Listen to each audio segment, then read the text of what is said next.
Hey sister, I'm sending you a video cause there's a lot to explain, and just in case you aren't quite sure how to use this stuff, I figured I'd just give you a quick video, hopefully quick, and talk about it. I have a little bit of a cold, so sorry for the snifflings. But anyway, here we go.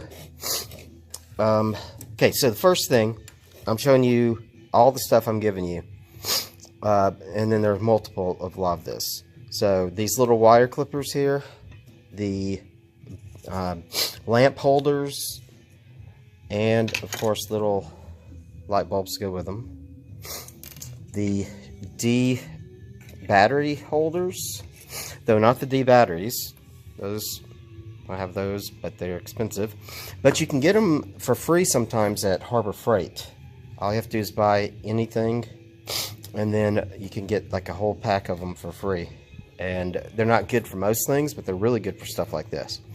I'm also going to give you this wire, which, believe it or not, it looks sort of like it's, you know, bare wire, but it's not, and I'll explain that.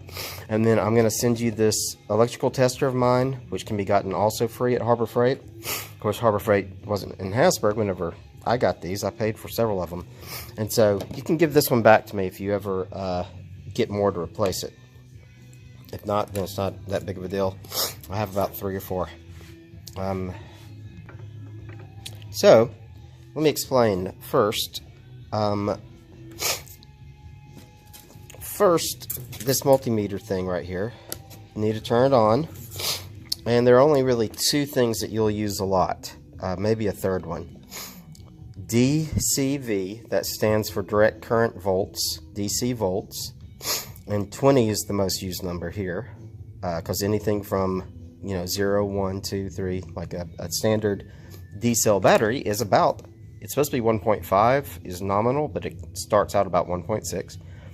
And so that's a good one. And the other one is down here, it's called continuity, and I'll explain what that is in a second too. All right, so real quick, first to test your batteries, you've got a positive lead and a negative lead. And they have to be plugged in the right places here. And so typically batteries like this, the positives on top, the negatives on bottom. Let's see, where does it even say? It doesn't say it, but hey, the opposite of positive is negative. So if we put this here and here, you'll see that 1.58. And you know, 1.6 or so is really full. 1.4 is still pretty good. 1.3, you can use them for this stuff, but once they get lower than that, like 1.2s, you may not even be able to light a light bulb. It's depending on, I guess, what kind of light bulb it is and everything. Now, if you get it backwards, notice that if I have the black to the positive, all it does is show it negative. So, negative 1.58. That just tells you it's backwards, but it's no big deal. You can do that. Okay, and so these D cells go into here with the flat bottom, and it gives you instructions too. The flat bottom always goes against the spring, and so the negative is against the spring, the positive is the other way around. And if you just rotate that around where you can always see positive here, then you'll know which one's which. And you can test this in here. You got here and here. Notice that these right here are little springy thingies. And so what you can do is you can actually put this, if you'll see if I press it, then there's another part of it, and you can actually just put this in there and it will hold it for you. It's just sort of a little clamp, and then you can either just do one at a time, or if you really want to, put both of them there, which you'll never really need to do unless you're keeping it plugged in for a long time, but that'll be important in a minute for the wires. Alright. So, let's talk about the wires real quick. This is the wire I'm giving you right here. As you know, it should last you quite a while. And you can even get the kids to experiment with cutting the wire and stuff if you want to. Just depending on how crazy you want to go. You'll need like to cut several lengths of wire. This may be too short, and if you make it too short, it's just a pain in the butt. If you make it too long, you have extra wire, but you know, it doesn't hurt. If you run out of this, it's not expensive. Alright, but let me show you something else. The continuity down here will help us learn something. Okay, so continuity is this one down here. If the continuity is where, okay, continuity means it continues through, okay? So the only time that it's continuous is if these two things are physically in contact with each other in some way, with some type of conductor, which is usually a metal. And so the metal is here to here, and it goes to 0. 1 means actually an infinite amount of discontinuity. They're not touching at all, and then the closer to 0 it is, the less resistance there is to go through. And you see that it'll even go down to 0 sometimes. So you can use this for a lot of things. You can even test the battery for continuity, but, well, that surprises me. I figured it would show something. Batteries do have internal resistances, and what makes them batteries bad is the resistance builds up. But oh well, I learned something new today. Well, anyway, so let's test this wire that I just cut off for continuity. So from here to here, and you'll notice that it doesn't change. The reason why is because these wires have enamel on them, so the wire is covered. It's just like a, you know, a typical plastic wire, and then you have to cut off for the metal. Well, the enamel has to be gotten rid of, and there's 3 ways to do that. Way number 1, the fancy little things I gave you. If you put this screw in the right place, you can strip it off. It's a pain in the butt. I wouldn't go that route. The least dangerous is to take a piece of sandpaper and you can cut these into much smaller pieces. And I'll send some sandpaper too. But anyway, you just keep on doing this until it's clear. Not clear. Until it's shiny is what I meant to say. And you see it's a little shinier than the rest. Yeah. And so you can test it. Now, I did this one earlier with sandpaper. You can test it, and you'll see there it goes. So you know. You know, if you test the same side, it should also tell you that. So maybe sometimes you'll sand one side well, but not the other one, and you can figure out which one is the bad one. All right. And you can try other things too, by the way, with the continuity tester.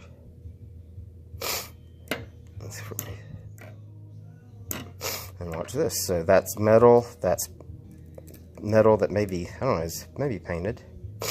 Or at least it's a different color. And then here's rubber. Notice nothing happens. So there, there, and there.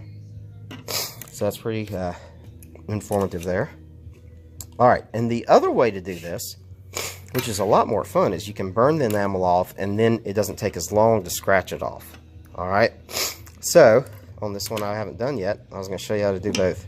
The best way is to have some needle nose pliers, which I'm not sending, and to hold it. And again, make this smaller. You don't want this big piece. I just didn't cut it. And dun, dun, dun. And you keep doing it until you have it nice and shiny, bare metal. This is copper metal, so it should be a copper color. All right, and you can test it, just that one side right there to see if you're doing a good job. And so part of it, at least, you can see. I'm not touching them to each other, but it's hard to tell. I wish I didn't have a cold, so you didn't have to hear me sniffle.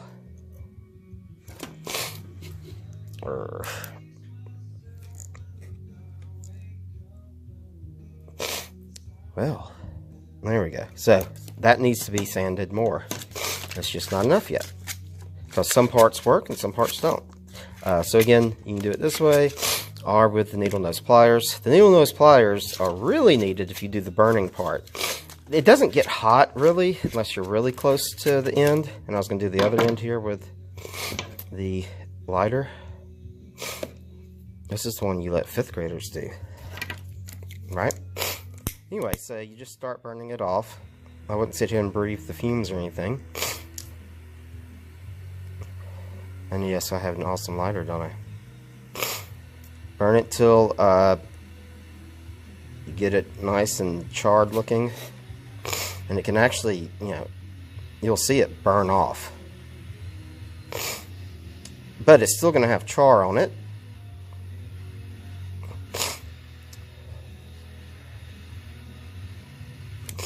And that probably, I was probably done way before that, but it's just so much fun.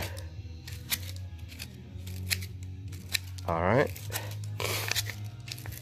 Usually this is faster, though. This time it seems like not as fast. Alright, so let's check the continuity of our newly stripped wire.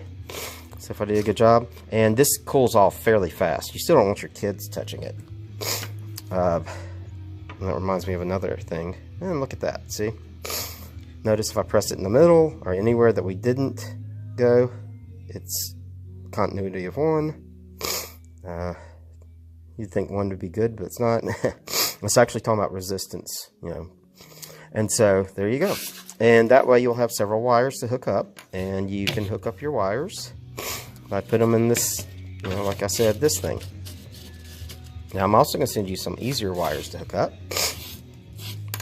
And let me tell you the thing before I forget it. One thing that kids ask, and even adults, so you may be wondering it yourself, is like, oh, is it going to shock me? No, none of this is going to shock you, even if you have like a 9-volt battery. You can shock yourself if you put it to your tongue, but that's because of different reasons. That's, definitely because it's wet, and there's probably salt too, so that may have something to do with it. But anyway, this isn't going as good as it should right there. Yeah, you can also tie it around it too, especially if it's going to be permanent or semi-permanent. The longer you use it, the more hardcore you can go. Just make sure that the actual part that is stripped off touches it well. Like right now, this side isn't. And so another thing you can do is if you bend this out like that, then it's going to be a lot better connection because it wants to come back. Uh-oh. I can't see what I'm doing. Let's get it closer. Hey, what's going on? This is Brent Smith from the band Jenn. All right, and so now let's turn it to DC volts. Back to DC volts and 20, and we should get somewhere around 1.6 again. And I'm testing it backwards, so we should get a negative version of that. And we're not getting anything. And so that means somewhere we don't have a good connection. Yeah, that's loose. So let me pull that one out like we did the other one.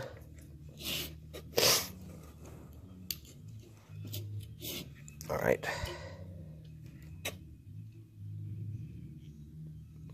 There we go.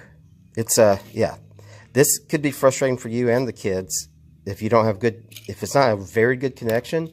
Then you'll have off and on. Yeah, look at how I didn't strip it very much. You want to strip it more than I did. Again, put kids to this. I mean, they'll probably, at least some of them, might enjoy it. Okay, let's try it again. There we go. So that one, yeah, just wasn't good enough. And there you go. Now you can hook up something else, like a light bulb. So here's that.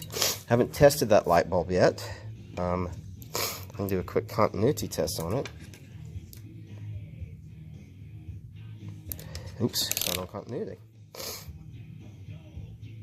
And you see that it is registering. So it means the bulb's good. Because if you didn't know, the way these old bulbs work, incandescent bulbs, there's a wire inside of there, and that glass is actually has no air or almost no air in it, and that wire just burns. The electricity runs through it, and it is purposely resistant to the electricity, so the wire glows hot and you get light. And that's how that works. Alright, so let me find the light bulb. There we go. And so these also have those little connectors like this, so you do it the same way. And I'm gonna give you some extra ones that work better than this, and you can just touch it too if you want. And there you go. Now what we have here is called Well, I mean, if you think about it, it looks like a circle, sort of. I mean, it's not a very well-shaped circle. If we really tried, we could make it prettier, right? Well, it's a circle, and electricity needs to, especially DC electricity at least, it has to run in a circle. And so what happens is, if you don't have it in a circuit or a circle, then it doesn't work. And we're still getting bad continuity here. It's not, there we go. All right. Okay, and some things that you can get them to do is like put different objects in between, like their pencil or the desk. They can try to hook a wire there and then a wire to here. I'm also sending you some of this wire. Oops. I'm sending you some wire like this too. And I'm going to send you some alligator clips, which will make your life easier. But anyway, you see from here to here, we get a light. But if we touch the desk, and this touches the desk, and that touches that, then of course it doesn't work. And like chair legs are often metal, and it will work unless they're painted or have some type of finish on them that's not conductive. All right, so there you go.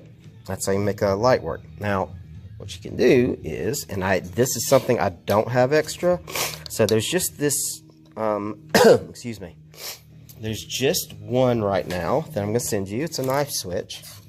And so a switch works just like the wires. See, that's now touching, so it works. Well, a switch works that same exact way. Now, I'm going to cheat here, and I'm going to take a red wire with alligator clips. And I'm going to send you just a few of these. I have more, but I can't find them. And so I'm going to send you a red, a black, a yellow, and a white one. The colors don't mean anything, except that typically we put, in DC circuits at least, we put the red to positive and the black to negative, just like when you jump off your car. All right, so still, you could do it this way right here. Have the kids touch two together, and notice that, and well, I'm going to cheat. This is the way to go, by the way. If you have any money, spend it on alligator clips. Makes it more fun. Alright, so notice no light, but if I close the knife switch, and that's what it's called, it's funny, when it's closed it works. Well, it will if it's good. This one's a little loose probably, so you push it together, and then there you go. Now notice this light isn't that bright. That's sort of boring, right? Well, you can hook more than one up. Alright, and so you only have really enough for class set, but you could get more of these in the future, or have groups combined to combine more batteries, or you can even just have them lined up. Just realize that it goes bottom to top, so negative, positive, like that. And you could put the wire between them, but if you do it just right, you can actually just put them where they touch each other, and it should work. All right, notice how much brighter that is, because that's twice the voltage. About 1.5, So 1.5 is that bright. And then right here, probably about twice as bright. Okay, and so that's why you can test your switches. And these light bulbs, I think, are rated at 3. So 1.5 plus 1.5 is about 3. So you don't want to go more than that. You could always add a fourth. I can't even count. Luckily, you were the one in 5th grade, and I'm the one in high school. And so, look how bright that is. But don't do it long, a demonstration. And if you use like a 9-volt battery or a bunch of these, then you're going to blow it out. There is like extra ones. Yeah, I don't have a lot of extra, but I'm sending you some. These can be fairly cheap. You just have to, I've even seen them at Walmart because flashlights use one similar. You can get them online too. All right, how long are we talking about in this video so far? 20 minutes, wow. All right, we need to hurry things up. I'll actually take a while to set all this up, like a big goofball.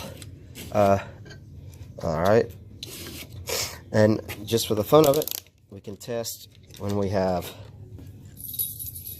1, 2, 3 together. Then it's about 1.5 times 3. Now it's more than that because each one's a little bit more than 1.5 now, like 1.59. 1.58. And if you want to do something sort of neat, depending on how neat you think it is, sort of a math lesson here, you can get each kid to do a separate one, write it down, okay, and then after you've got each kid do a separate one, do them all together and add them up and see if they get the same thing. All right, so you don't have switches, and there are a lot of types of switches, from home switches, which will actually work. This is a 3-way, so it would be weird. It wouldn't work perfectly, but it should. I don't know. I'm not going to even try it just in case. You can get push button switches. This is a toggle. I'll send you a couple things. I don't know what all I can afford to get rid of right now, just because I don't have a lot of electricity stuff. I'm stocking up, but I have a lot of the, the simple electricity stuff. The, other stuff that I don't. All right, well, we don't want to keep 4.5 on there, so let's just do 3 volts again. All right. And of course, if they touch right there, then it's always going to work, but this one just does like that. Okay. And I was like, okay, if she wants to have switches, well, there are a couple of things you can do. You can also, instead of wire, you can use aluminum foil. It works, well too. So you could have aluminum foil from one thing to another. And this is something else you can get them to test. Do wax paper and aluminum foil. One works, one doesn't. All right. And, well, something's wrong. There you go. You could use the aluminum foil as wire if you wished. All right. Now, so what I thought was like, I wanted to make it where you could, if you wanted to make simple switches, and I'm going to send you one I made earlier. Right here, I took 2 pieces of cardboard, and they're both that big, and I cut it in half, and I cut one of them in half again. And I put a piece of aluminum foil here and a piece here. They are not touching. Okay?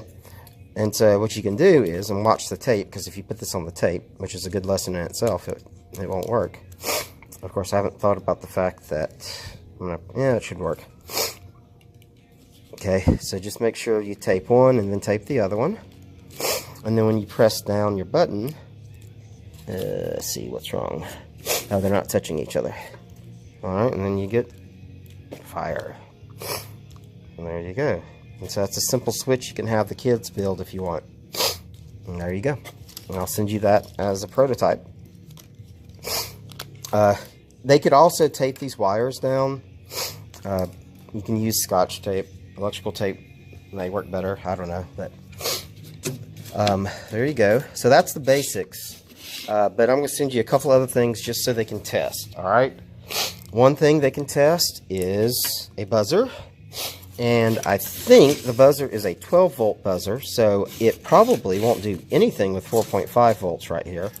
So let's check again and see if this is still 4.5 volts. Got it on the screen, right? Here we go, here we go. Oh, they gotta actually be touching for this to work. Oh, there's crap everywhere. And make sure you go, positive, negative. Okay, there we go. And so let's see if this buzzer will work.